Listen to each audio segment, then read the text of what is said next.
For 17 marks, let us solve this problem. A rubber ball is dropped from a height of 81 meters.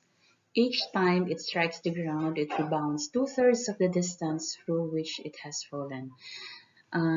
It is very important that you read the questions A through D so that will help you strategize. The solution to the first problem is on the next page. The first problem here is to find the maximum height of the ball between the fifth bounce and the sixth bounce. One strategy in solving problem is visualizing the whole problem. So I came up with this illustration. The vertical bars refer to the maximum height the ball can reach after each bounce. Uh, I chose my use of 1 as 54, which is two-thirds of 81. I have reason for choosing this because I can see a pattern from U sub 1, U sub 2, U sub 3, and so on. There is a repetition of the bouncing back and forth. Okay, so if I use my U sub 1 as 54, then the fifth bounce and the sixth bounce will be, the maximum height will be U sub 5. So my U sub 5 shall be equal to U sub 1 multiplied by R to the n minus 1. Okay, substituting the values, 54 times 2/3 raised to 4 equals 32 over 3 meters. You can also use you can also have your u sub 1 as the first term, so that will make u sub 6 as the maximum height between the fifth bounce and the sixth bounce. So, the solution will be 81 times quantity two-thirds raised to 5, it will still give you the same answer, 32 over 3 meters. So whichever you should have to be consistent with your solution. And the approximation of these to decimal is 10.7 meters. In problem letter B, the question is, what is the total distance traveled by the ball from when it is dropped to the time it strikes the ground for the sixth time? So I located where the ball is on the sixth time. And to find the total distance from where it is dropped, from the height of 81 meters down to the ground, the sum is 81 plus 2 times the sum of the vertical distances from 54 up to, which that is u sub 1, up to u sub 5. So this is the reason why I chose my u sub 1 to be 54. So using the formula for sum of the geometric sequence, which is equal to 54 times 1 minus 2/3 raised to 5 over 1 minus 2/3. Doing that twice and adding 81 to it gives 1087 over 3 meters.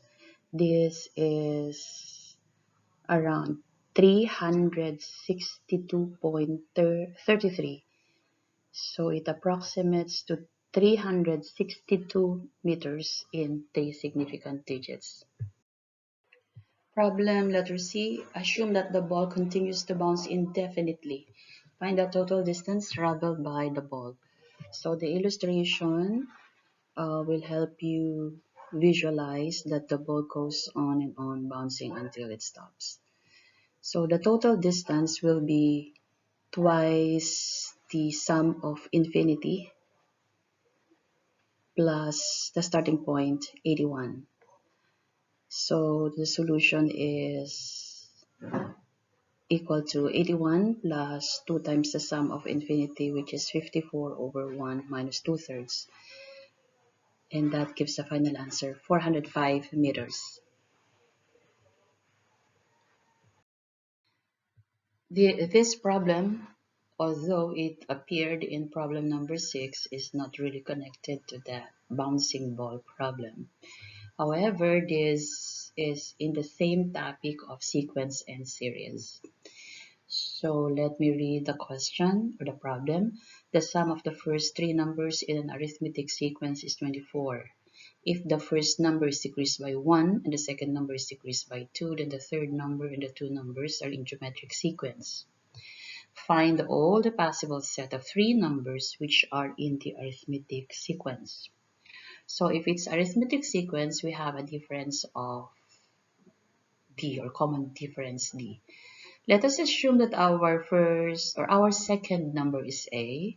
So our first number or first term will be A minus D, or A, whatever that A is, minus a certain difference.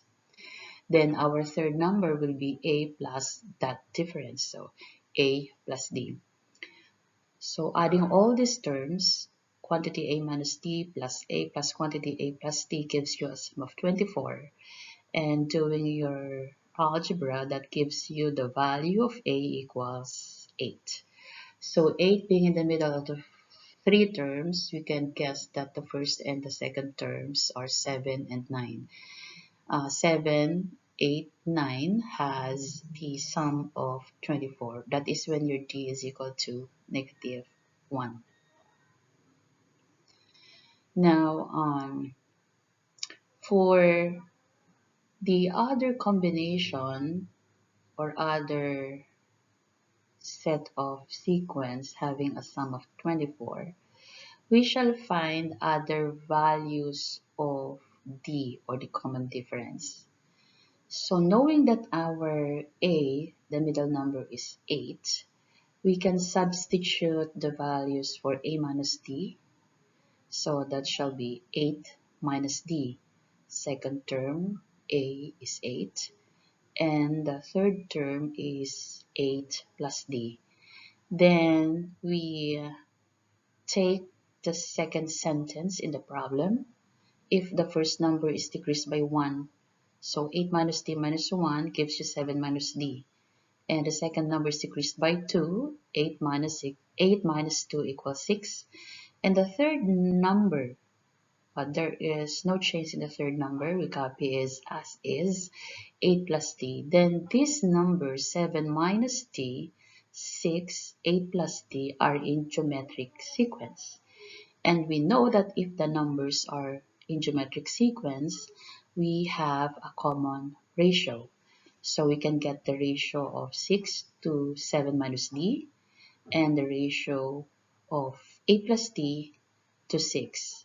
So equating R's, or R equals R, or 6 over 7 minus D equals 8 plus D over 6, gives us a quadratic equation: D squared plus D minus 56 equals 0.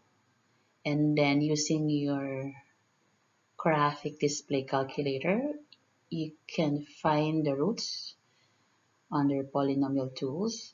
That gives us the roots. D equals negative 5 and 4. So these are the other possible differences that we can use.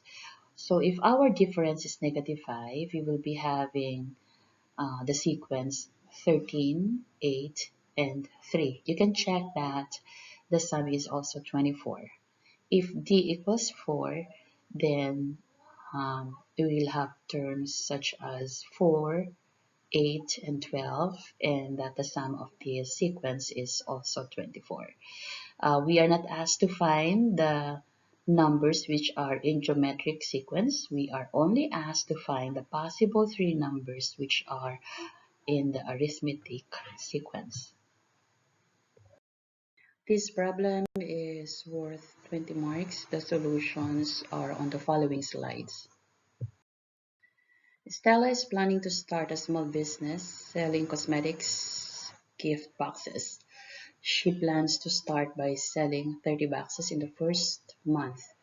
In each subsequent month, she plans to sell 10 more boxes than in the previous month. There are three questions for part A. First, according to Stella's plan, how many boxes will she sell in the 12th month? So that is simply finding the 12th term, and that's equal to 140.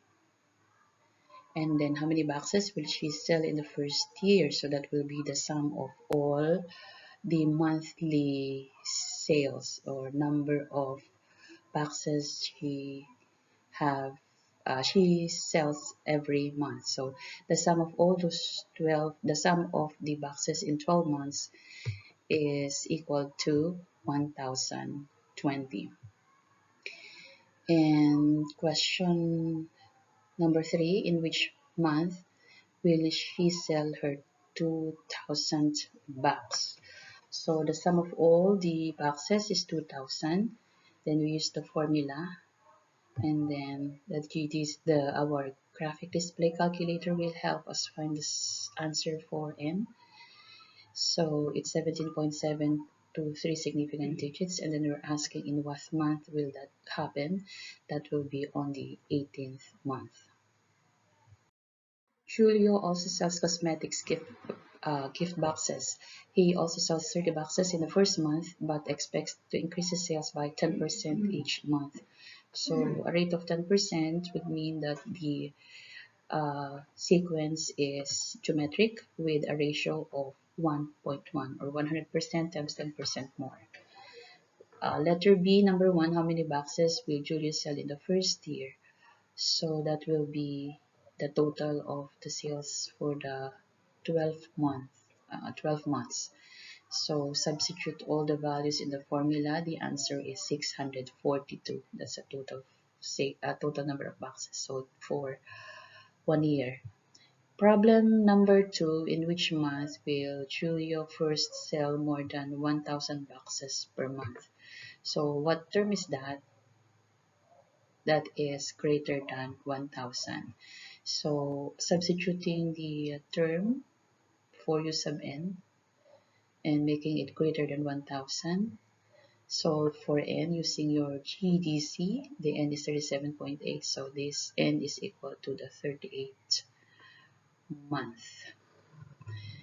Okay, we can also solve in this page. Letter C, Stella makes a profit of 2.20 pounds per box, while Julia makes 3.10 pound per box. Question, find the profit each person makes in the first year. So part 1, for Stella, we know we saw this in the previous problem in letter A, that she's able to sell 1,020 boxes. So multiply that by the given amount. So it gives a total of 2,244 pounds exact. And then for Julio, which is, you can find it here in letter B, number 1, the total boxes he sold for 1 year is 642. Multiply that by 3.10, that gives 1,990 pounds. For part C, number 2, in which month will Julie's total profit first overtake Stella's profit? So it means that Julie's profit is greater than that of Stella's profit. So we use a formula for the number of boxes sold by Julio multiplied by the profit, as well as the sum of all these boxes sold by Stella for 1 year multiplied by the profit, which is 220 pounds. So using your GDC, this will give you a value of 21.4. And the question is in which month? That will be on the 22 or 22nd month.